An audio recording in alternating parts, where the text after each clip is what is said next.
హిమాలయ పర్వతాల గంగోత్రి తాన భాగీరథి నది పుట్టి పారుకుంటా దేవప్రయాగ కాడికి రాగానే దాంతోని అలకనంద నది కలుస్తుంది.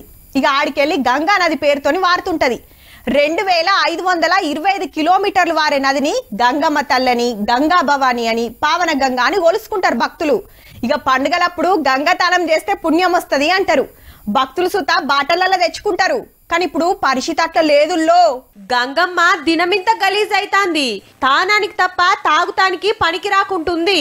ఉత్తరాఖండ్ లా పొల్యూషన్ కంట్రోల్ ఆఫీసర్లే చెప్పిండ్రు, నెలకోపారి 8 జాగల్లా నీళ్లు తీసుకుపోయి టెస్టులు చేస్తుంటారు. 1 నెంబర్ అని తేలితే తాగొచ్చు, కానీ 2 నెంబర్లు ఉన్నాయట. అంటే తాగుతానికి అక్కడికి రాకుండా అయినాయి అన్నట్టు కాదా? మరి ఇండ్లల్లో మురిగి నీళ్లు అండ్లకేనాయే, భక్తులు తెచ్చిన ప్లాస్టిక్ కవర్లు ఇండ్లకేనాయే, చెత్త చేదారం అండ్లనే ఇసురుడాయే.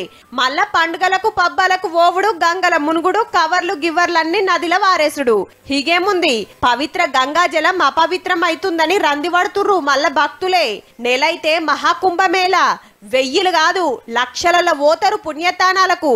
ఆటెన్క ఇంకెట్లయితదో. కానీ మంచిగా చేస్తామని 10 ఏండ్ల కిందట నమామి గంగే కార్యం పెట్టుకుంది సెంటర్ గవర్నమెంట్. ఇది నది పుట్టిన జాగల్నే గిట్లుందంటే మరేడ సాఫ్ చేస్తుర్రో ఎట్లెట్లా నడుస్తుందో గాని 1000 కోట్లయితే గంగల పోసినట్టే అవుతుంది పో.